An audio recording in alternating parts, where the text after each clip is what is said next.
रस सागरं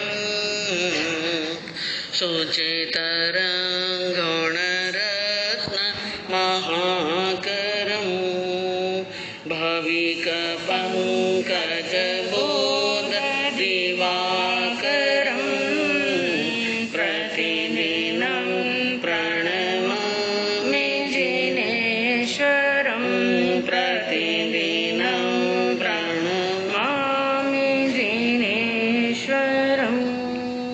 यः पर्व पर्युषण राज सदा जय जयकारी, पर्व पर्युषण राज सदा जय जयकारी, तीर्ण तारण की जहाज सदा मंगलकारी, तीर्ण तारण की जहाज सदा मंगलकारी, जिन शासन का महापर्व है, जिन शासन का महापर्व है, इन पर ही हम सबको गर्व है, इन पर ही हम सबको गर्व है, इन पर करते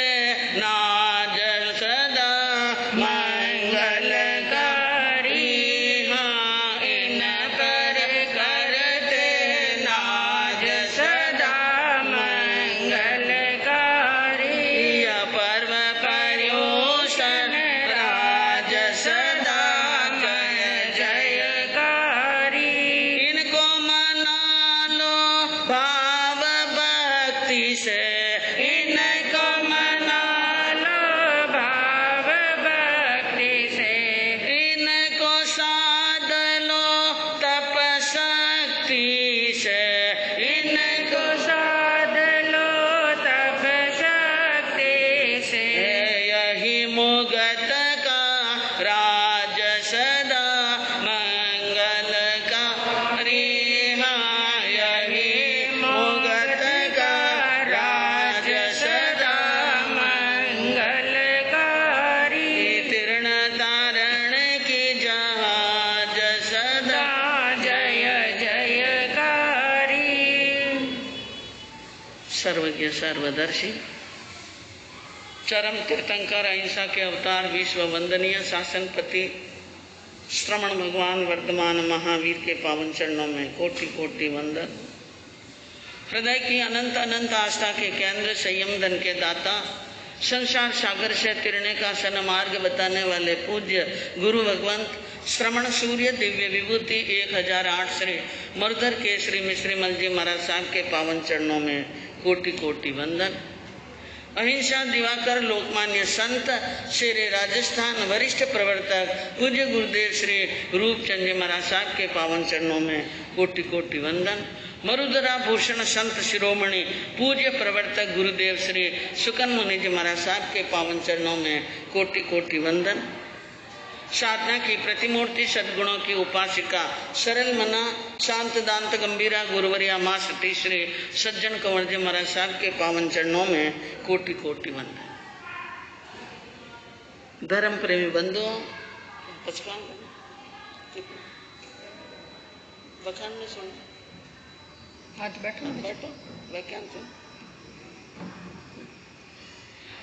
आज पर्युषण पर्व का दूसरा दिवस है और कल आपको बताया गया था पर्युषण आत्मा की शांति, मैत्री, प्रेम और अध्यात्म का चिंतन करने के लिए संदेश देता है। एक प्रश्न है कि पर्युषण शाश्वत है कि अशाश्वत है? पर्युषण शाश्वत है। पर्युषण शाश्वत है कि अशाश्वत है? सबका एक ही उत्तर है, शाश्वत। लेकिन कहा है कि पर्युषण शाश्वत भी है और अशाश्वत भी है, दोनों बात है। ये कैसे हैं कि भाव की दृष्टि से तो शाश्वत हैं, लेकिन काल की दृष्टि से अशाश्वत हैं। पर्युषण 24 तीर्थंकरों के प्रथम तीर्थंकर और 24वें तीर्थंकर अंतिम तीर्थंकर के समय में होता है। 22 तीर्थंकर के समय में पर्युषण होता ही नहीं। अभी आपको बताया गया कि कल्प सूत्र में 10 कल्पों का वर्णन चलता है। कितने कल्पों का? 10 कल्पों के अंदर 10 कल्पों का वर्णन चलता है कल्प सूत्र के अंदर, जिसमें कई कल्प ऐसे हैं जो पहले और छहले तीर्थंकर के समय में थे, लेकिन बीच वाले तीर्थंकर के समय में नहीं थे। इसी प्रकार जैसे अभी आया राजपिंड, राजाओं के राजसी घरों में जाकर गोचरी नहीं रहना, यह नियम पहले और छहले तीर्थंकर के लिए है, 22 तीर्थंकरों के लिए नहीं है। इसी प्रकार यानी तीर्थंकर 22 तीर्थंकर और पहले छहले तीर्थंकरों के कई कल्प अलग हैं। तो 22 तीर्थंकरों के समय में तो पर्युषण कल्प होता ही नहीं है, चातुर्मास कल्प भी नहीं है। क्या नहीं है?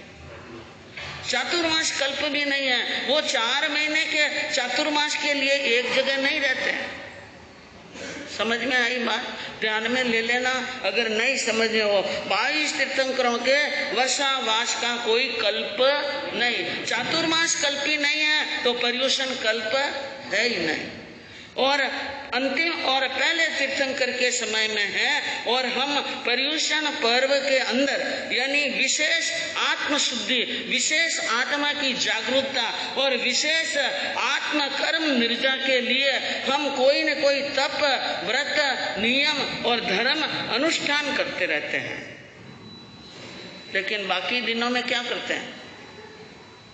बाकी दिनों को इतना महत्वपूर्ण नहीं गिनते हैं। लेकिन जो 22 तीर्थंकरों के साधु संत हैं वे पर्युषण जैसी कल्पना यानी पर्युषण जैसी जागरूकता, सावचेती निरंतर हर पल रहती है।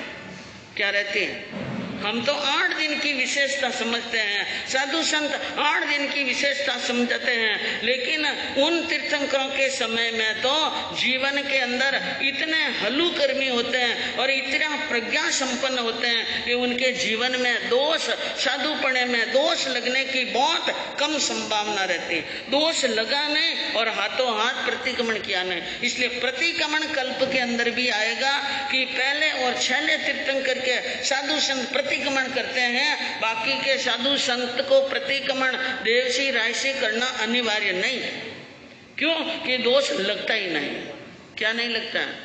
ये मान करके चलो कि 22 तीर्थंकरों के साधु संतों को दोष लगता नहीं, और दोष लगता है तो प्रतिक्रमण करते हैं।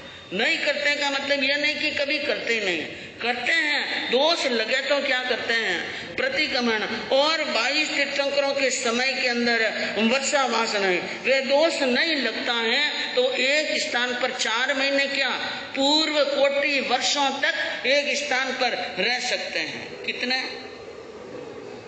हाँ, लिख लेना।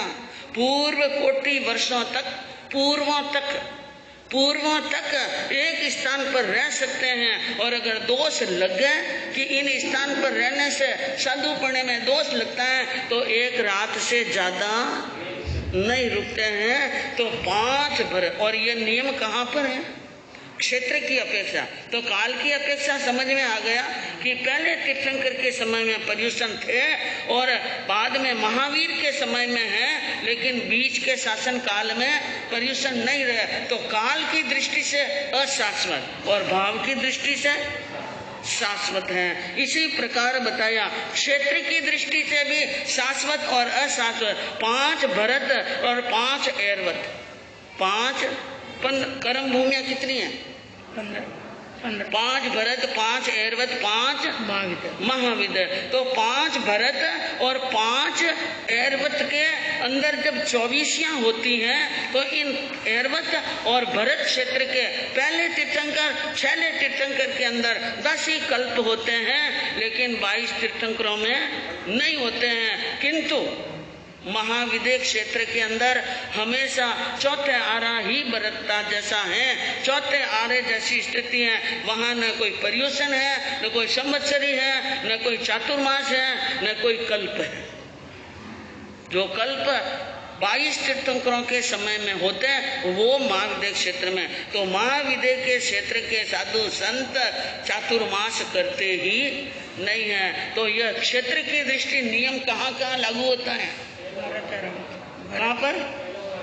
पहला न छला तो है ही जाए, लेकिन क्षेत्र की दृष्टि से भरत ऐरावत, 5 भरत और 5 ऐरावत। तो यह बात तो हो गई पर्युषण पर्व के शाश्वत और अशाश्वत की। भाव की दृष्टि से पर्युषण सार्वकालिक है, सार्वदेशिक है, अनादि अनंत है, यह कभी समाप्त होने वाले नहीं है। लेकिन अब एक बात और आती है, जब पहले और छेले वाले पर्युषण को करना, चातुर्मास करना जरूरी है, संवत्सरी करना जरूरी है, तो पर्युषण कब करना चाहिए? पर्युषण कब करना, संवत्सरी कब करना? एक शब्द है संवत्सर। क्या शब्द है? संवत्सर किसका पर्यायवाची है? साल, वर्ष, साल का पर्यायवाची है संवत्सर। तो संवत्सरी साल के लास्ट के अंदर होता है संवत्सरी। साल पूर्ण हो जाए तो संवत्सरी कर लेनी, ये विधान है। और साल कब पूरा होता है? जल्दी जल्दी बोलो भाई, साल कब पूरा होता है? चैत्र में। चैत्र में तो विक्रम संवत होता है, और जनवरी फरवरी यह अंग्रेजों का है, और हमारे जैनियों का साल कब पूरा होता है? संवत्सरी के बाद में। बिल्कुल सही है, लेकिन इसमें भी थोड़ा समझने की बात है। आषाढ़ की पूर्णिमा को संवत्सर समाप्त हो जाता है, और श्रावण की 1 को नया साल लगता है। यह जैनियों का साल है। किसका? लेकिन हमने कभी मनाया नहीं, जैनियों का साल मनाया नहीं, इसलिए हमें मालूम नहीं। बातें नहीं करे साहब। तो संवत्सरी साल का अंतिम दिन होता है। तो साल का अंतिम दिन है आषाढ़ की पूर्णिमा। तो आषाढ़ की पूर्णिमा के बाद में जो पर्व दिन आवे उस दिन संवत्सरी करनी। पर्व दिन में क्या करनी? संवत्सरी। और पर्व दिन कौन कौन से हैं? 5म, श्रावणवद 5म पर्व है, श्रावणवद 10म पर्व है, श्रावणवद अमावस्या पर्व है, श्रावण शुद्ध 5म, श्रावण शुद्ध 10म, श्रावण शुद्ध पूनम पर्व है। फिर भाद्रपद 5म, भाद्रपद 10म, भाद्रपद अमावस पर्व। 5 दिनों के बाद में क्या आते हैं? पर्व आते हैं। और फिर आता है भादवा शुद्ध 5म। तो संवत्सरी श्रावण की 5म को भी कर सकते हैं, श्रावण की 10म को कर दे। अगर साधु संतों को शुद्ध रहने के लिए स्थान मिल जाए चातुर्मास के लिए, तो श्रावण की 5म को भी क्या कर सकते हैं? संवत्सरी। ऐसा विधान है। लेकिन हमारे आचार्यों ने, हमारे संतों ने और हमारे महात्मा पुरुषों ने एकता बनाए रखने के लिए क्या बनाई? एकता। भिन्न भिन्न स्थान पर भिन्न भिन्न साधुओं को अगर अलग अलग स्थान पर अलग अलग समय स्थान मिला और अलग अलग संवत्सरी करी, तो कोई श्रावण की 5म को कर लेगा, कोई 10म को कर लेगा, कोई पूनम को कर लेगा, अमावस को कर लेगा, तो भिन्नता आ जाएगी। इसलिए एक निचोड़ निकाला कि जो अंतिम पर्व है जिसका उल्लंघन करना बिल्कुल नहीं कड़पता है, उनको फिक्स कर लिया भादवा शुद्ध 5म। क्या कर लिया? हाँ, यह मील का पत्थर है, यह मील का पत्थर है। इसका उल्लंघन कर लिया तो जीवन की सारी तपस्याएं क्या हो जाती हैं? समाप्त हो जाती हैं। भले ही वृक्ष की छाया। क्या बताया कि मास यानी एक साधु संतों के चातुर्मास लगने के बाद में 50वें दिन संवत्सरी करनी। क्या करनी? उसके लिए बताया निशित चूर्णी में सभी सती रति मासे पूर्ण जनते वासवंतम न लबंती तो रुक्ष हेटावी पजवो स्वयं। अगर 50 दिन में भी आपको उन 50 दिन तक कहीं भी रहने के लिए विशुद्ध और शाकाहारी निर्दोष स्थान साधु को नहीं मिले तो किसी रोकड़े के नीचे भी खड़ा रहना पड़े, वृक्ष के नीचे भी, तो वहां खड़ा रहकर संवत्सरी का प्रतिक्रमण करे। और उसके बाद में जो 70 दिन होते हैं वो बहुत महत्वपूर्ण होते हैं। लेकिन हमने क्या परिपाटी पकड़ी? 50 दिन महत्वपूर्ण है। लाला 17 दिन में आवा तो ठीक, नहीं आवा तो प्रदूषण वे गया, चौमासो वे गयो, हुआ प्रदूषण रा पारना न छोड़ो थानकरा मारना। बस ये परिपाटी बनाई। लेकिन भगवान ने ठाणायक सूत्र के 70वें ठाणे के अंदर लिखा है कि समणे भगवान महावीर वासानम सविशाई मासे वियकंत वासा वासम पजवो सबई। और किंतु वर्षा वास के जो 70 दिन रहते हैं, पहले वाले 50 दिन में साधु को स्थान नहीं मिले तो जगह छोड़ कर बार बार अच्छे स्थान की शाकाहारी निर्वध्य स्थान की गवेषणा करनी पड़ती है। लेकिन 50 दिन पूरे होने के बाद में 70 दिन तक वो एक यानी कहीं पर भी नहीं जा सकता है। बेला बचकान 4 वगत बेन 6 वगत दिन रहती है रात रचाओ या असनम बाणम खाए मन साय में सहस्रा गाना मात्रा बहुत जाता है। तो भगवान ने फरमाया कि 70 दिन जो पीछे के हैं, उन पीछे वाले दिनों में संवत्सरी का प्रतिक्रमण जहां पर कर दिया, उन स्थान को वापस छोड़ना कल्पता नहीं है। उन 70 दिनों का महत्व भगवान ने और अधिक बताया। तो एक तो दिन हो गए 50 और एक क्या हो गए 70। लेकिन गांधो कटे पड़े आए ने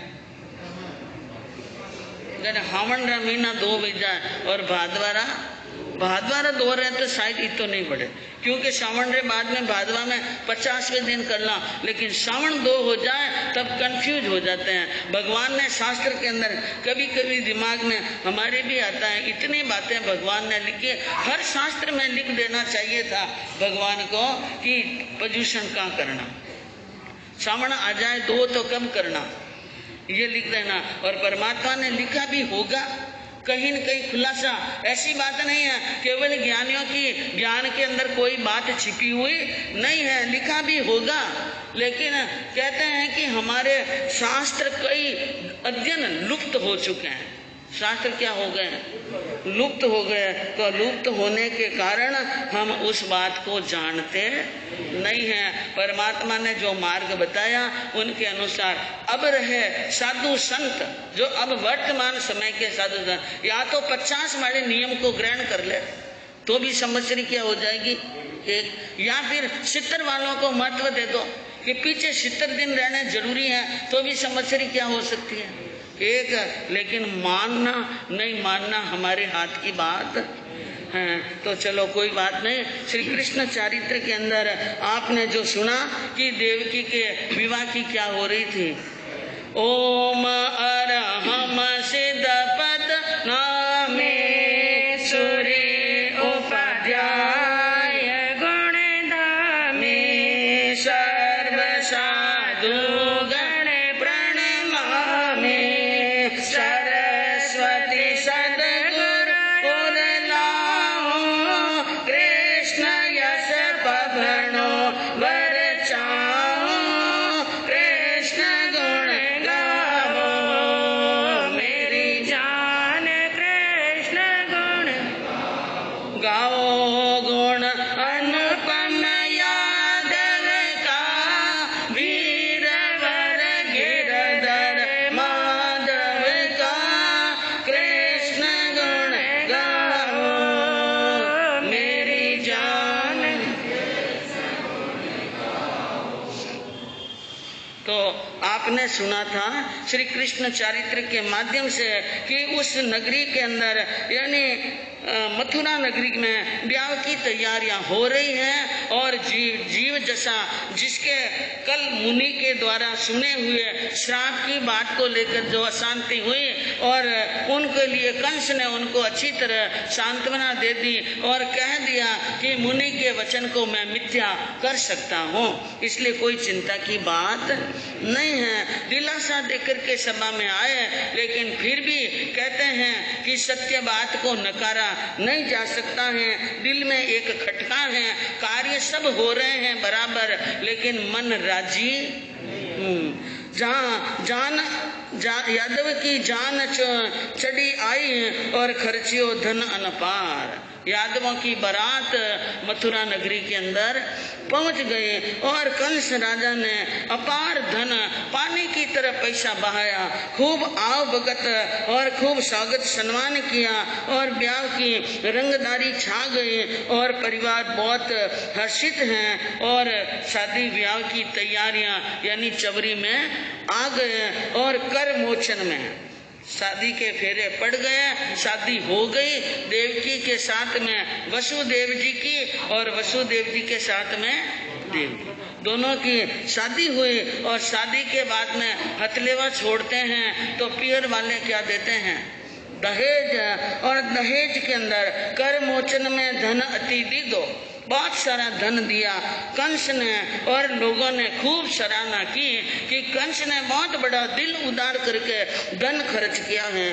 वसुदेव जी के पास में यानी आकर के उनने सारी मीठी बातें कही और कहा कि मैं बहुत खुश हूँ, बहुत प्रसन्न हूँ कि आज मेरी बहन की शादी आपके साथ में हो गई। शादी का काम हो गया।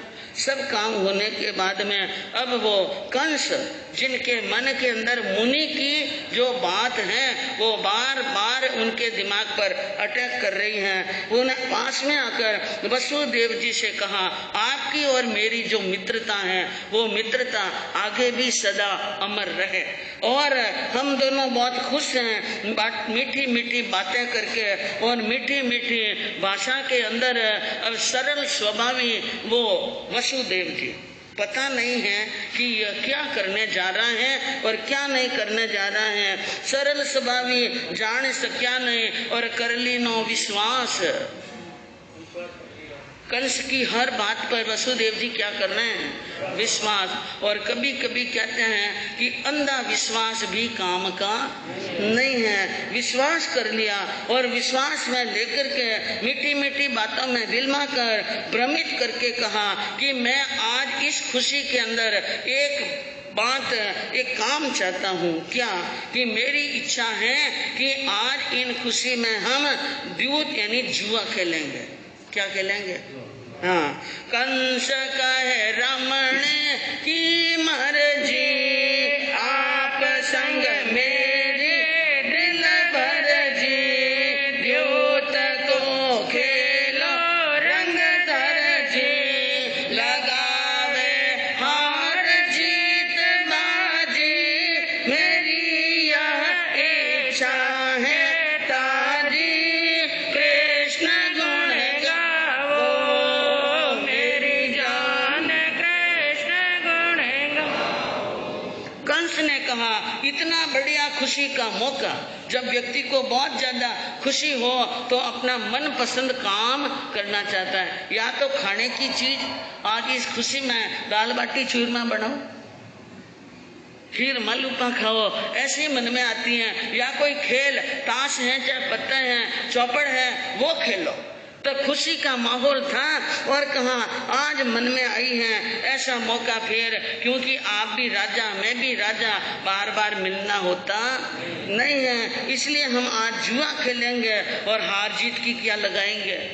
बाजी लगाएंगे और जो मांगो। वसुदेव जी ने कहे वसुदेव सुखे खेलो। वसुदेव जी को भी शौक था खेलने का। उन्होंने कहा इसमें क्या बड़ी बात है, आराम से खेलो, लेकिन आप कह रहे हैं कि हार जीत की बाजी लगानी है और शर्त लगानी है, तो बोलो दाव के ऊपर क्या रखोगे? कंस ने कहा मर्जी हो ले लो। पूरा राज भी मांगो तो राज भी देने के लिए क्या हूँ, तैयार हूँ, और सुखे सुखे ले लो।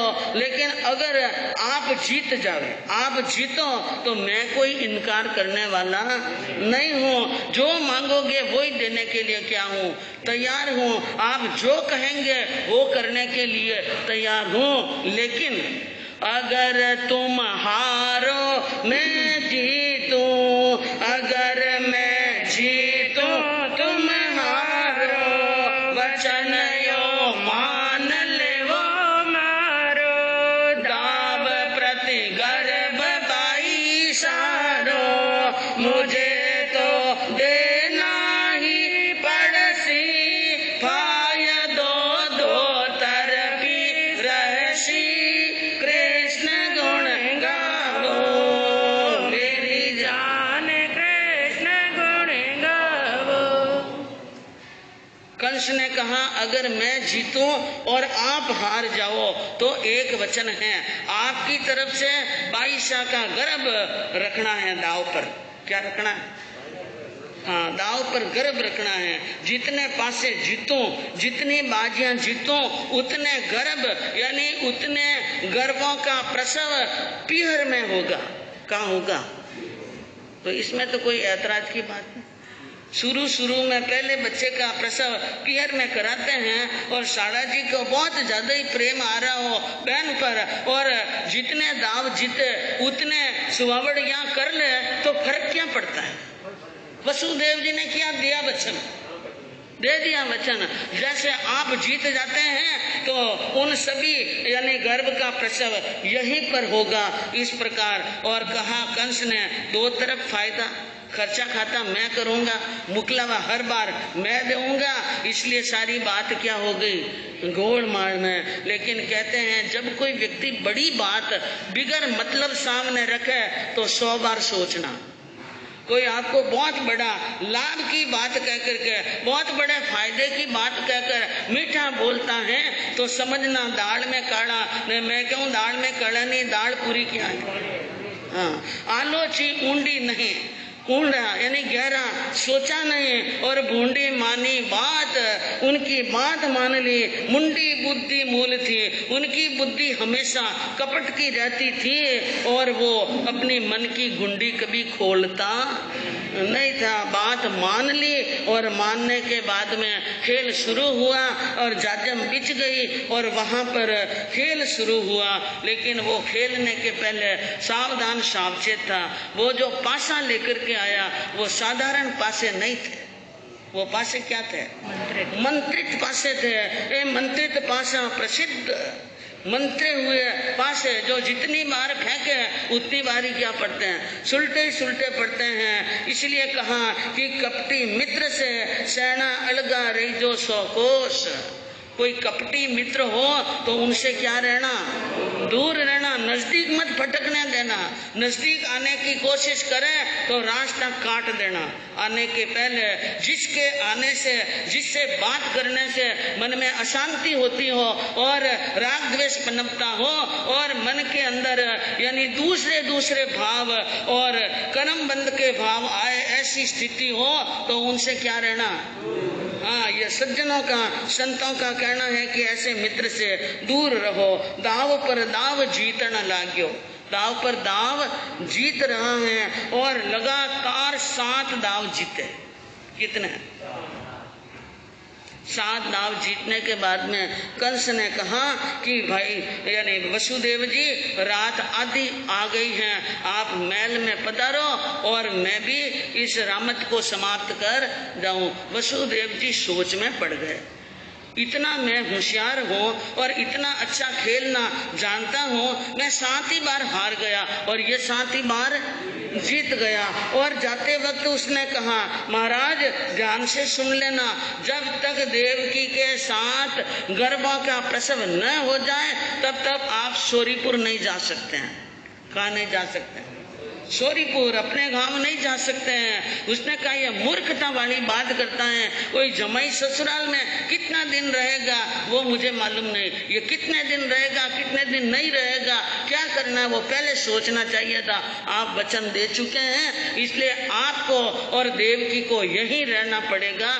कहते हैं कि देवकी को और वसुदेव जी को वहीं पर रोक दिया और क्रूरता इतनी आई कि उनको जेल में भी क्या कर लिया, हाँ जेल में भी पहुंचा दिया। और बारात जो आई थी वो बारात शोरीपुर के लिए लौट गई। और जिस रात्रि के अंदर वो जीते शादी हुई, उस रात देवकी के पास में गए वसुदेव जी और ये खेल वाली बात कही कि अब मैं तुम्हें बहुत जल्दी ससुराल नहीं ले जा सकता हूँ। सारी बात हुई तो समझ में समझाया, ऐसे करके 7 दाव हार चुका हूँ।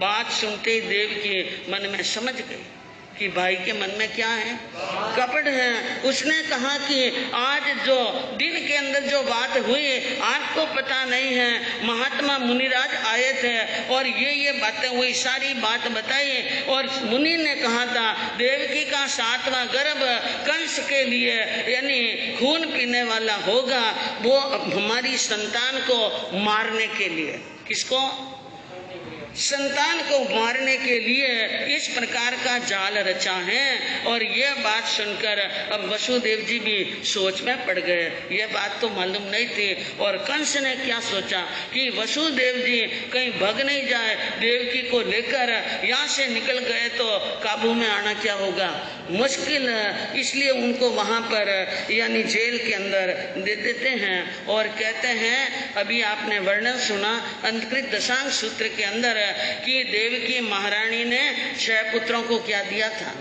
जन्म। और 6 पुत्र सुलसा के घर पर पहुंच गए और 7वां पुत्र यानी यशोदा के घर पर पहुंचा तो समय निकलता गया। अब जो हो गया होनहार देवकी को कह दिया वसुदेव जी ने, जैसा विधाता ने लेख लिखा है उनको टालने में हम समर्थ नहीं है। और जो पूरी उम्र लेकर आया दुनिया की ताकत नहीं कि उसको कोई मार सके, ऐसी बात कह करके समझा दिया। लेकिन प्रत्यक्ष रूप में क्या होता था, जब भी देवकी बच्चे को जन्म देती और दास दासी खबर पहुंचाते और हाथों हाथ कंस आता, उनके पैर पकड़कर सिल्लाड़ी के ऊपर पछाड़ पछाड़ कर और दीवारों के ऊपर फेंक फेंक कर उनको मौत के घाट उतार रहा था। मन में खुश हो रहा था कि अब तो मेरे कोई दुश्मन रहने वाले नहीं। एक एक करते 6 कुमारों को मौत के घाट उतार दिया। और उसके बाद में 6 कुमारों के मौत के घाट उतरने के बाद में अब 7वां गर्भ जिस समय धारण किया, 7वें गर्भ की बात आती है। उस समय एक दिन देवकी ने नाराज होकर के वसुदेव जी को 2-4 बातें सुनाई। क्या सुनाई मन के अंदर, वो कहने लगी मैंने ये सुना था कि आप बड़े शूरवीर हैं, आप बहुत बड़े प्रबल बलशाली हैं, आपका बहुत बड़ा प्रताप है और आप 100 वर्ष तक इस भूमि पर भ्रमण करके और कई राज्य जीत कर आए और कई कन्याओं के साथ में क्या की हैं। हाँ, तो मैं तो यही समझ रही थी कि आप क्या हैं, बलवान, लेकिन ऐसा मुझे लगता। महाराजा जी मैं तोरे मन में जानती, महाराजा जी प्रबल बली भरतार गुण ताजा जी पूर्व पुण्य सुजोड़ी मिल गई।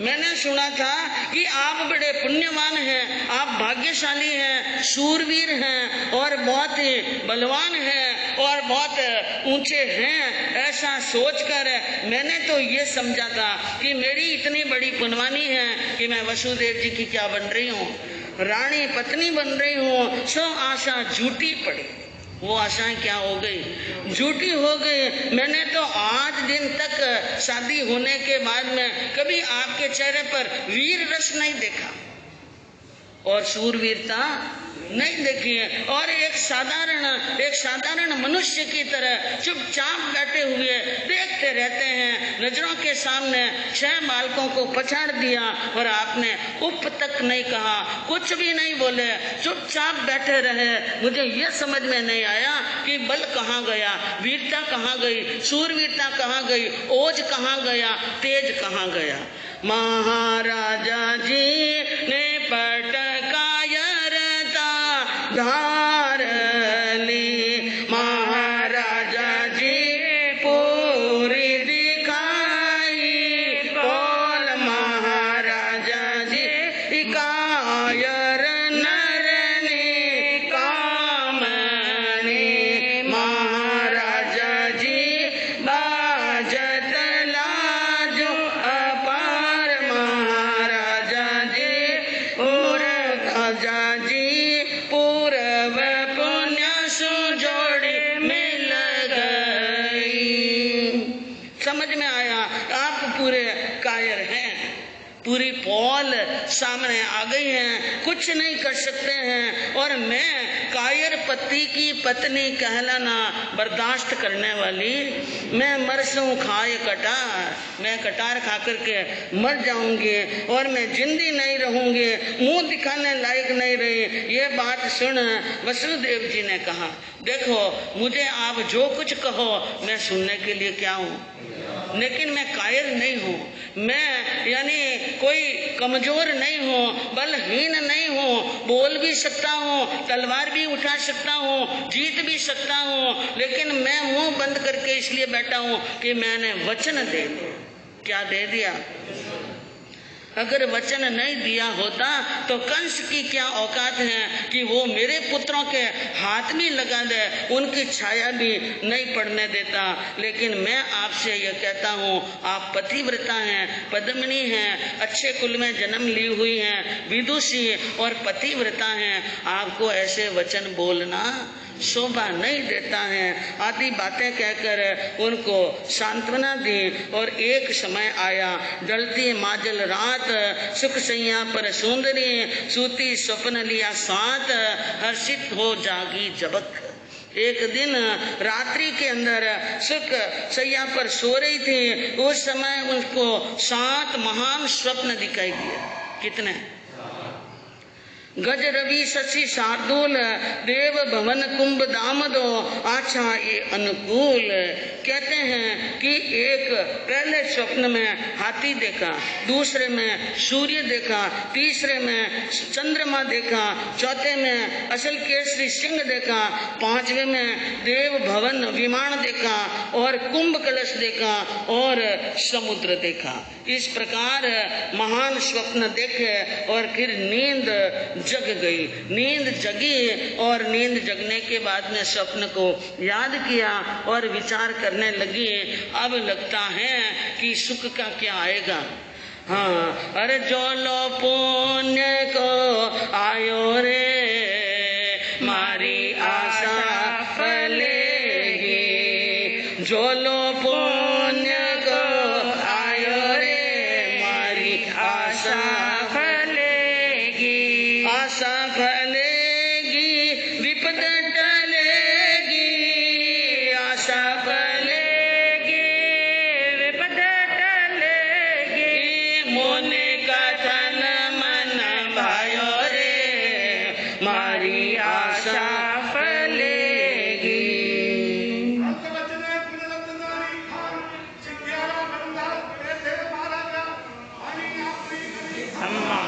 वाह भाई वाह, थोड़ो हाँ मन में थोड़ा विश्राम मिल जाता है, बहुत अच्छी बात है, धन्यवाद है आपको। तो बंधुओं, माता देव की क्या सोचने लगी कि अब आपत्ति टल जाएगी, विपत्ति क्या हो जाएगी, टल जाएगी। और जाए करके अपने पति को स्वप्न की बात कही और पति बहुत हर्षित हुए और उन्होंने कहा, ये जो 7 स्वप्न महान स्वप्न देखे हैं, नंदन नीको कुल को टीको, ये जो लड़का होगा वो कुल का तिलक के समान होगा, बहुत ही यानी भाग्यशाली होगा। और मैं ये समझता हूँ ये पाप मिटाने के लिए आया है। और इस प्रकार की बात सुन देवकी मन में बहुत प्रसन्न हुई, गर्भ को धारण किया और गर्भ धारण करने के बाद में 2 महीने तक यह बात किसी को नहीं बताई कि मैं क्या हूँ, गर्भवती हूँ। कई जगह पर यह चर्चा मिलती है कि श्री कृष्ण जी तो 7 मास ही जन्म गए। कितने? कोई महापुरुष समय से पहले जन्म लेते नहीं है और समय से पहले जाते भी नहीं है। उस काल, उस समय की जो अवधि होती है गर्भ की और जीवन की, वो अवधि पूरी करते हैं और श्लाघा पुरुष थे। तो बात ये हुई कि जिस समय देवकी ने गर्भ धारण किया उसके 2 महीने तक देवकी ने किसी को पता ही नहीं चलने दिया कि मैं क्या हूँ, गर्भवती। उनको अपने गर्भ की रक्षा करने के लिए बात छुपानी पड़ी। लेकिन जिस दिन यह बात प्रकट की कि मैं गर्भवती हूँ, उस दिन से हिसाब लगाया तो जिस समय श्री कृष्ण का जन्म हुआ उस समय गर्भ के कितने महीने पूरे हुए? 7 महीने। अब कंस को खबर लगी कि 7वां गर्भ देवकी के पेट में आ चुका है और यह बात सुनी मन में शंका लायो, गुप्त हृदय घबराए। अब मन में शंका आई कि 6 को तो मौत के घाट उतार दिया, लेकिन खतरा किससे है? हाँ, 7वें से है। इन 7वें के जन्मने से बहुत बड़ा खतरा हो सकता है। इसलिए उन्होंने उनकी यानी जन्म से पहले खूब बंदोबस्त कर लिया। क्या बंदोबस्त किया? बर्बर देश की दासियां बुलाई। बर्बर देश खूंखार देश होता है, वहां की तेज स्वभाव वाली दासियां बुलाई जो अनुनय विनय करने से मानती नहीं है। और महलों के अंदर चारों तरफ उन दासियों के डेरे लगा दिए। दुष्ट निशाचर यानी राक्षसों के भी पैरे लगाए, चौकी पर बिठाया, सिंह और व्याघ्रों को खुला छोड़ दिया कि कोई भी अंदर प्रवेश नहीं कर सके। कसर नहीं राखी बंदोबस्त में, अति अन्याय चाहे। अन्याय कर रहा है, बंदोबस्त खूब कर रहा है। एक ही बात है, अब के बाजी रह जावे तो मैं लाख कमाया। अब के बाजी रह जाए, ये 7वां गर्भ मेरे हाथ में आ जाए, बच्चा हाथ में आ जाए तो समझ लेना कि मेरी सारी बात क्या हो गई, सफल। इसलिए बड़े बड़े तांत्रिकों को, मांत्रिकों को, सबको बुलाया। जगह जगह पर अनुष्ठान हो रहे हैं, यज्ञ हो रहे हैं। कई यज्ञों के अंदर जीवों की बलि दी जा रही है, मंत्रों के पाठ, देवी देवताओं की आराधना, करोड़ों द्रव्य खर्च हो रहे हैं होनहार को टालने के लिए। किसके लिए? होनहार को टालने। और मथुरा में ये सब हो रहा है। देवकी को ज्यों ज्यों खबर पड़ती है मन में बड़ी संकुचित होती है, क्या करूं, कैसे करूं मेरे पुत्र की रक्षा। वो सोचती सोचती समय व्यतीत हो रहा है। एक दिन क्या हुआ, उनकी प्रिय सखी यशोदा जो मथुरा के अंदर किसी कार्य से आई थी और दासियों ने देखा कि यशोदा आई है तो उन यशोदा को बुलाकर देवकी के पास में लेकर के आए और कहा, देखो ये मेरी आपकी जो सखी हैं बहुत चिंतित और उदास हैं। उनके पास में जाकर के यशोदा ने देवकी की मन की सारी बातें सुनी और सुनने के बाद में देवकी ने कहा कि ऐसी बात है, मेरे 7वें गर्भ की रक्षा होनी चाहिए, बस इस बात की चिंता है और कुछ नहीं। उसने कहा, अगर तुम अपने बेटे को जन्म देते ही मेरे घर भेज दो तो तुम्हारे बेटे का बाल भी बांका होने वाला नहीं है। मैं प्राणों की तरह और आंखों के तारे की तरह उनको रखूंगी, कोई किसी प्रकार का दुख नहीं होगा और किसी प्रकार से सोच फिक्र नहीं करना। मैं ग्वाल हूँ, ग्वालिन हूँ, तुम्हारी होड़ तो नहीं कर सकती हूँ, लेकिन ये मेरा ध्यान रखना, धनमाल की घर में कमी, खाने पीने की कोई कमी नहीं रहेगी। सब आल पंपाल छोड़ दो, मेरे पर भरोसा करो और बच्चे को कहाँ पर भेज दो। दोनों सखियों के बीच में क्या हो गई, सुनत ही देवकी को उमग डाल के गल बैया मिल गए, समय अनुकूल मिल गए, बात नहीं जावे कान तीजे, हाल सब छान रख लीजे, कृष्ण गुण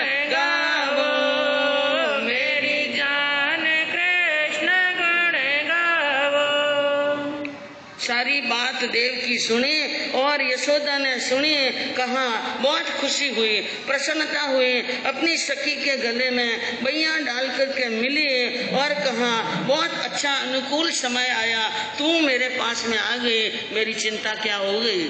दूर लेकिन बात नहीं जावे कान तीजे, यह बात दो के बीच में रहने।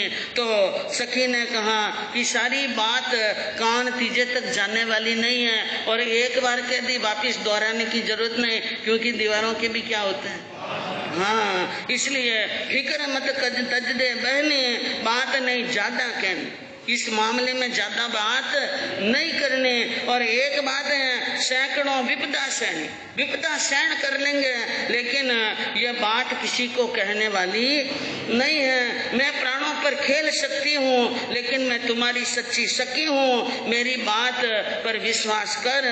इस प्रकार की बात कहकर यशोदा वापिस गोकुल में चली गई और देवकी अपने गर्भ की क्या कर रही हैं, प्रतिपालना कर रही हैं। समय निकलता जा रहा है और यज्ञों में, मंत्रों में और तंत्रों के द्वारा जीवों का विनाश हो रहा है। लोग सारे दुख पा रहे हैं, कोई किसी की सुनने वाला नहीं है। कंस की मनमानी और अन्याय अत्याचार चल रहा है। कई लोग मन के अंदर दुखी हैं, कई मनुष्य दुखी हैं, कई औरतें दुखी हैं, लेकिन सब के सब भगवान को क्या करते हैं, अरे क्यों नहीं आवे रे भगतारा भीड़ो भगत बुलावे रे, क्यों नहीं आवे रे। दानवता मानव में छा गई पाड़ जुलम ढावे रे, रात दिवस अन्याय करत वे नहीं शर्मावे रे, क्यों नहीं आवे रे। भक्त अरदास करते हैं, संत अरदास करते हैं, हे भक्तों के वीरू, हे नाथ जल्दी आओ और पाप का क्या करो, पाप का नाश करो, पापी का नाश करो। यहाँ पर दानव ज्यादा हैं, मानव क्या है, मानव कम दिखने में मानव, लेकिन प्रवृत्तियां राक्षस जैसे, जुल्म के पहाड़ ढाए जा रहे हैं, अन्याय हो रहा है। बाप बड़ी बेटों मारे, बेटा बाप को मार रहा है। उग्रसेन जी को पिंजरे में बंद कर लिया और उग्रसेन जी के शरीर पर रोज कोड़ों की क्या होती थी, मार। कंस उनको मारता था और सादा ने संतावे, संतों को संताप देता है। गौ ब्राह्मण बालक की हत्या करने में वो पाप समझता ही नहीं है। ये स्थिति हो गई है कि जो साहूकार हैं वो तो शर्मिंदा होते हैं और जो साहूकार नहीं है वो चूरमा दाल बाटी जीमते हैं। अन्याय का प्यारा चल रहा है। लेनदार तो नीचो नाले, जो लेने वाला है वो नीचे और कर्जी रौब जमावे, जो कर्जदार है वो क्या करता है, रौब जमाता है। इसलिए आओ और इन संसार के दुखियों के दुख को क्या करो, दूर करो। एक समय आया जब श्री कृष्ण ने धरती पर क्या लिया, शत्रु दमन सज्जन हसन ने पाप करण पे माल, अचला पर अवतार अब लेवे श्री गोपाल। बादव आटम भूमि सुत रोहिणी पक अंधार, पुरुषोत्तम मध्यरात में मथुरा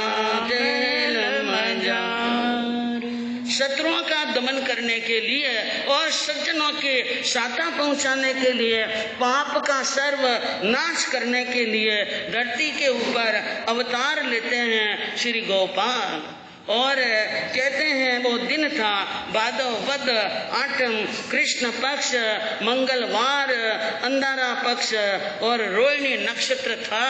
उस दिन श्री कृष्ण ने आधी रात के समय के अंदर माँ की कुक्षी से क्या लिया, देवगिरी चढ़ती पुनवानी, जया मधुसूदन महारानी, घटा गन गोर चढ़ी काली, चमकर चपला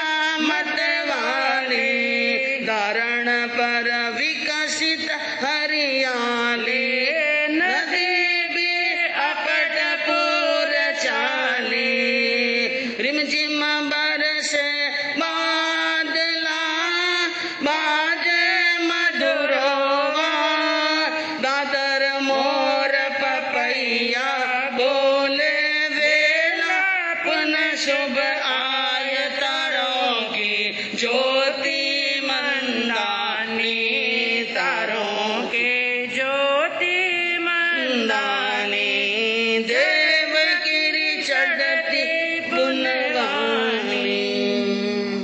देवकी की पुण्यवानी बड़ी जोरदार थी और उसने मधुसूदन को जन्म दिया। जिस समय भगवान कृष्ण का जन्म होता है उस समय आठम का दिन, आठम की रात और अंधारा पक्ष पूरा यानी घनघोर क्या था, अंधकार, और अंधकार के अंदर प्रकाश करने वाले जन्म लेते हैं। आप देखिए श्री कृष्ण का जन्म हुआ तो घर में रोशनी करने वाला नहीं था, लेकिन रोशनी हो रही थी, बार बार चमक रही बिजली मत वाली। क्या चमक रही थी? बिजलियां चमक रही थी और ढोल गुराने वाला नहीं था, लेकिन इंद्र महाराज गरज रहे थे और बिजलियां चमका रहे हैं और धरती के ऊपर हरियाली, हरी हरी यानी घास की जाजम बिछी हुई हो, नदी कलकल करती हुई चल रही थी और रिमझिम बरसे बादल, जैसे घुंघरों की झन्नार होती है वैसे बादल बरस रहे हैं, शीतल मधुर वायु चल रहा है, दादर बोल रहे हैं, मोर बोल रहे हैं, पपैया बोल रहे हैं और शुभ समय आया और तारों की ज्योति मंदानी, तारों की ज्योति कम हुई और श्री कृष्ण का क्या हो गया? हाँ, कंस का पहरेदार गुड़िया, शीघ्र व्याघ्र धरण पड़िया, वेरी गण निद्रा में रड़िया, सजन का ही बड़ा ही ठरिया। कर्ण देश उद्धार कौन, धर्म दृढ़ावन काज, वसुदेव जन्म वसुधा, कृष्ण चंद्र महाराज अबाधा, पीड़ा रहित जानी, अबाधा पीड़ा रहित जानी, देवगिरी चढ़ती पुण्यवानी। देवकी की पुण्यवानी थी कि कंस का पहरेदार पड़िया, श्री कृष्ण की पुण्यवानी। कहते हैं जन्म तो जेल में हुआ लेकिन पल में तकदीर पलटी। कंस के जो पहरेदार थे सबको क्या आ गई? नींद आ गई और सिंह व्याघ्र वो भी बेहोश होकर के जैसे धरती के ऊपर गिर गए और वैरियों को भी नींद आ गई। सब क्या सो गए? नींद में, जैसे कोई नशे की क्या ली हो, गोलियां ली हो और सज्जन का हिवड़ा ठरिया। सज्जन व्यक्तियों के हृदय में बड़ा हर्ष हुआ, मन में बड़ी प्रसन्नता और दिल में बड़ी शांति हुई। क्या बात है, इतने सुख का आभास क्यों हो रहा है? बहुत खुश हुए और कहते हैं पुण्य आत्मा धरती पर जन्म लेता है तो सबको क्या होती है? सुख और शांति। जैसे बताया जाता है कि जिस समय तीर्थंकरों का जन्म होता है, दीक्षा होती है, ज्ञान प्राप्त होता है और च्यवन होता है और निर्वाण होता है, तीन लोक के जीवों को क्या मिलती है? शांति। नारकी के नेरियों को भी क्या मिलती है? शांति। तो अबाधा रहित यानी कोई बाधक तत्व सामने नहीं आया, पीड़ा रहित श्री कृष्ण को यानी जन्म दिया महारानी देवकी ने। और शीघ्र ही जाकर के सूचना मिली वसुदेव को कि देवकी ने गर्भ को क्या दिया है? जन्म दिया। राजा सामने आए और कहा ये पुण्य की बहुत बड़ी राशि लेकर के आया है पुत्र। मुख देखते ही मन के अंदर क्या होता है? आनंद, क्योंकि श्री कृष्ण जगत वल्लभ थे। पिताजी तो थे स्त्री वल्लभ और कृष्ण जगत वल्लभ, जगत के सारे प्राणियों को अच्छे लगने वाले। उनके दर्शन करने मात्र से कलेजा ठंडा हो गया। वसुदेव जी ने कहा लाओ जल्दी दो मेरे हाथ के अंदर, मैं इसको लेकर के कहाँ जाऊं, क्योंकि सबके सब पहरेदार सो रहे हैं, इस समय मौका ठीक है जाऊं। लेकिन कहते हैं कि एक लोभी व्यक्ति होता है, अत्यंत ज्यादा लोभी, कंजूस व्यक्ति है, उनके हाथ से धन की गांठड़ी छीनना बहुत कठिन होता है। इसी प्रकार जिनके 6 पुत्र नजरों के सामने मार लिए गए हो, उनका 7वां पुत्र उनके हाथों में है और आंखें खोलकर देख रहा है, हंस रहा है। उन पुत्र को बहुत जल्दी वसुदेव जी के हाथ में देना देवकी के मन की बात, बस की बात नहीं रही। लेकिन कहा वसुदेव जी ने, समय मत लगाओ, समय ज्यादा मत लगाओ। देख लिया पुत्र को, अब जल्दी दे दो। अब पुत्र को दे दिया वसुदेव जी के हाथ में, और वसुदेव जी ने कहा यह सारंग प्राणी है, चिंता मत करो, तुम्हारे पुत्र को कुछ भी होने वाला नहीं है। देखो इनकी पुनवानी जन्मते ही रुखाड़ी कर रही है, और सत्य के मार्ग पर चलने वाला और भगवान मुनि की बात क्या हो गई है, सत्य हो गई है। इस प्रकार कहकर हाथों में लेकर और नीचे उतरे और पहरेदारों को ठोकर मारते मारते, क्योंकि अंधेरा था, वसुदेव जी जा रहे हैं तो बीच में सो गए पहरेदार। रास्ता रखे ही नहीं, इसलिए क्या लग रही हैं, ठोकरें लग रही हैं, और ठोकर मारते हुए ड्योढ़ी के पास में पहुंच गए। और कहते हैं उन समय उग्रसेन जी ने पांवों की आहट सुनी तो कहा कौन है भाई, तो कहा बस कोई नहीं, आग के बंधन काटने वाला आ गया है। उग्रसेन जी को भी बड़ी प्रसन्नता हुई, कहा जाओ शीघ्र ही कार्य को क्या करो, सिद्ध करो। और वहां से जाते हैं आगे, लेकिन क्या कहते हैं, आगे गए तो दरवाजे क्या थे, हाँ, मना कर शकुन द्वार आवे, आगे दरवाजा बंद पावे, संभालन महाराजा रावे, स्पर्श गोपद प्रमुदित भावे, सरल खुल्या कपाट तब निकलिया मथुरा बार, जमुना अपट चले उस वीरिया, घाट बाट 3 बार पाट कर चलता है पानी, पाट कर चलता है वाणी, देवगिरी चढ़ती पुनवानी। उनको लेकर रवाना हुए। उग्रसेन जी ने कहा जाओ कार्य को सिद्ध करो। जैसे ही बाहर निकलते हैं और दावे हाथ की तरफ गदा भौंकता है जोर जोर से, गधे के भौंकने की आवाज आई। वसुदेव जी ने क्या सोचा, इनके भौंकने से पहरेदारों की क्या टूटेगी नींद, इसलिए वसुदेव जी ने कहा बाप थोड़ी देर के लिए क्या रह जा, चुप। इसलिए कहते हैं कि गरज होती है तो गधे को क्या करते हैं, बाप ने गरज नहीं हुए तो बाप ने गधों भी कर ले। तो आप देखिए गधे को यानी मनाया, शुकन मनाया, और मना करके बाहर गए तो कोर्ट के दरवाजे बंद थे, जो किला बना हुआ है उनके दरवाजे बंद थे, और वो दरवाजे खुल नहीं रहे थे और खोलने की कोशिश कर रहे थे। लेकिन श्री कृष्ण ने अपना पांव दरवाजे के अड़ाया और सरसर करते क्या खुल गए कपाट। आगे गए तो यमुना बह रही थी, उन यमुना के अंदर इतना पानी, वाट घाट 3 बार।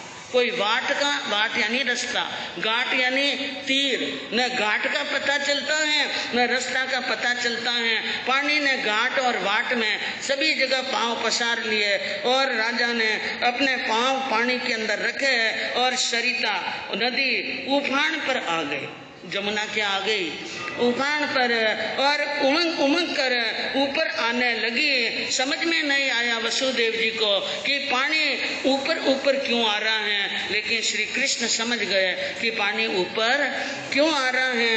उन्होंने अपने यानी छाबड़ी में से पांव क्या निकाले बाहर, और जैसे ही पानी का स्पर्श किया और पानी का स्पर्श करते ही जमुना 2 भाग जमुना बहीन, खुश हो गया गोपाल, 5 देव सेवा में हाजिर हो गए हैं, तत्काल डाल चम्मालिस में जाने, डाल चम्मालिस में जाने, देवगिरी चढ़ती पुनवानी। जमुना हुई, यमुना ने जैसे मान लो रास्ता दे दिया, उफान कम हुआ और रास्ता मिला, राजा खुश हुए, चले गए 5 देव सेवा में। देवता कितने हैं? 5 सेव, एक वज्र लेकर चल रहे हैं, 2 चमर यानी छत्र चमर लेकर चल रहे हैं, एक छत्र लेकर के, एक दीपक और एक फणा टोप किया हुआ, एक नाग जो बहुत सारे फन बनाकर आती हुई बरसात की बूंदों छांटों को रोकने के लिए श्री कृष्ण के ऊपर क्या बनाया? छत्र बना दिया।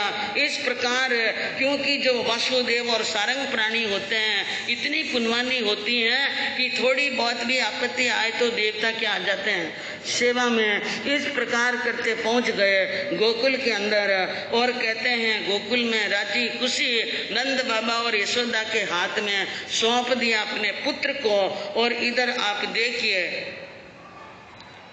कहते हैं कि वहां पर एक लड़की का जन्म हुआ था और वो लड़की जो मरी हुई थी उसको लेकर आया। यहाँ पर ये बात लिखी है, हिंदू धर्म में लिखा है लड़की ही थी वहां पर, लेकिन वो मरी हुई नहीं थी। जब लेकर के आए और कंस के हाथों में वो लड़की पहुंची तो कंस ने मन में विचार किया ये लड़की है, 7वां गर्भ कोई लड़का नहीं है, लड़की मेरा क्या बिगाड़ सकती है। लेकिन फिर मन में आया लड़की बिगाड़े कि नहीं बिगाड़े, मुझे तो इसको मौत के घाट भेजना ही भेजना है।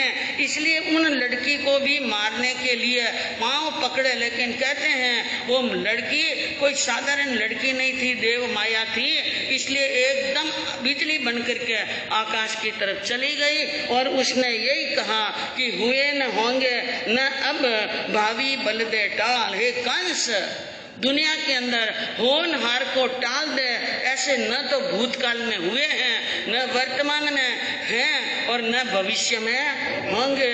माल मलाने पहुंचिया, जिनको जहाँ पहुंचना था वो वहां पर पहुंच गए। माल मलाने पहुंचिया कि बोलो जय गोपाल, गोपाल की जय बोलो कि वो कहाँ पहुंच गए हैं ठिकाने। हाँ, अब वो तो गोकुल के अंदर कृष्ण बड़े हो रहे हैं। और इधर आप देखिए मन के अंदर देव की प्रसन्न, वसुदेव जी प्रसन्न कि हमारी संतान गोकुल में पहुंच गई हैं। अब गोकुल के अंदर घर के अंदर वसुदेव यानी नंद बाबा और यशोदा के घर पर पुत्र जन्म का क्या हो रहा है? महोत्सव, हर्ष और महोत्सव हो रहा है पूरे गोकुल में। मालूम पड़ना चाहिए कि यशोदा ने बेटे को क्या दिया है। मुरारी गोकुल में सोहे यशोदा आदिक मन मोहे, हिया को हार बना जो है, ग्वालन ने नाना छिंदवाया, महोत्सव सुंदर मंडवाया, कृष्ण गुण गावो मेरी जान, कृष्ण गुण गावो। अब वो मुरारी गोकुल के अंदर वृद्धि को प्राप्त करते हैं। यशोदा नंद बहुत खुश हैं और सभी के हृदय का हार बना हुआ है। और ग्वालन ने नाला छिदवाया और जन्म का महोत्सव मनाया। बड़ा सुंदर पूरे गोकुल के अंदर खुशियां खुशियां और गीत और मंगलाचार हो रहे हैं कि नंद बाबा के घर में एक सुंदर लड़के का क्या हुआ है, जन्म हुआ है। टाइम तो आ गया है, 5 मिनट आगे चलाऊं क्या कर लूं? नहीं जल्दी हो न, कल बीच में उठ न जाता रहो तुम्हारे कोई जरूरी।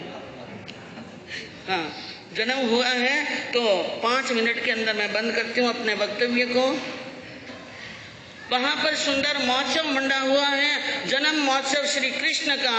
और नंद बाबा ने खूब खर्चा किया और वो धीरे धीरे बड़े हो रहे हैं। और भाग्य देखो यशोदा के कि लाल तो देवकी का और किसको बनाया है? माँ यशोदा को। और यशोदा की गोद के अंदर 3 खंड का स्वामी खेल रहा है। इतना क्या होना चाहिए? भाग्य माता यशोदा हमारी गोद में सांवरियों खेले, माता यशोदा तारी गोद में सांवरियों खेले।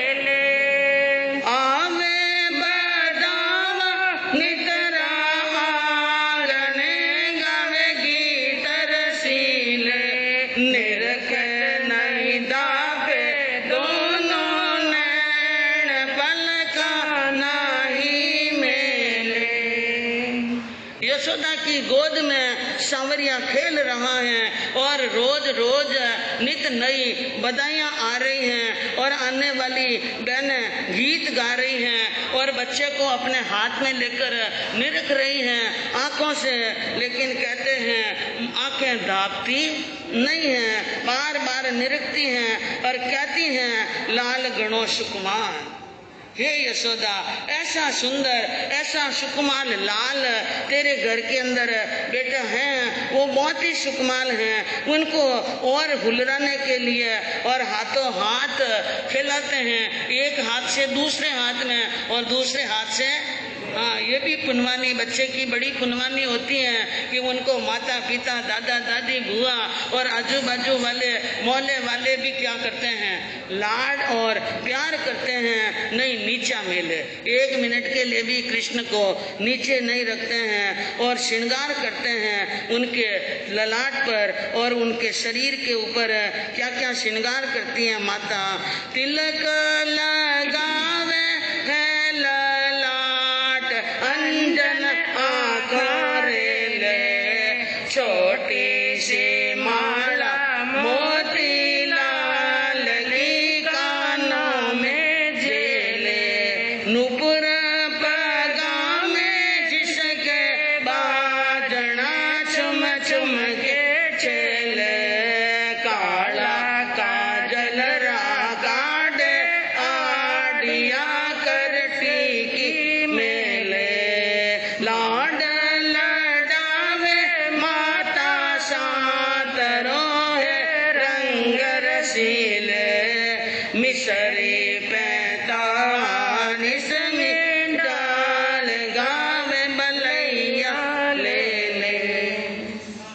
उस पुत्र के यानी स्नान मंजन कराकर और एक सुंदर सा ललाट पर तिलक करती हैं, आंखों में काजल निकालती हैं और छोटी छोटी मालाएं बनाकर गले में पहनाती हैं, कानों में मोतियों के झुमके पहनाती हैं और पैरों के अंदर बाजने पायल और चलता है तो छुम छुम की क्या आती हैं आवाज, काला काजल रा काटे आडिया, काले काजल का क्या निकल, सबने अपना अपना पोता याद आई क्या? हाँ, आपने हंगारे पोता याद आया, सुंदर सुंदर सलोना कोमल कोमल पोता और काली टीकी, ललाट पर काली टीकी न गाल मते भी काली टीकी और आडिया, आडिया की न क्या है,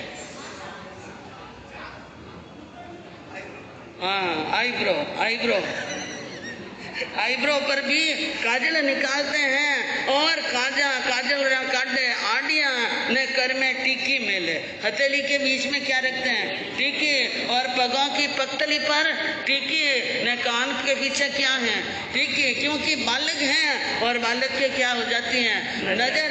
तो माँ यशोदा क्या कहती हैं, कभी कह रहे हैं बलैया ले ले, गीत गाती गाती उनकी बलियारी जाती हैं और नजर चोट का भी उतार देती हैं, लेकिन ज्ञानी कहते हैं ये माँ की ममता है, श्री कृष्ण के कोई नजर लगने वाली नहीं है। तो आप देखिए अब मन के अंदर देव की सोच रही हैं शोरीपुर जाना है, कहाँ जाना है, शोरीपुर, और शोरीपुर जाने के पहले एक बार वो अपने लाल को अपनी आंखों से देखना चाहती हैं, गोकुल में जाकर कैसे पहुंचती हैं, गोकुल में कैसे जाती हैं, माँ देव की और श्री कृष्ण की और बाल लीलाएं क्रीड़ाएं क्या हैं, कल के प्रवचन के अंदर सुनने को मिलेगा।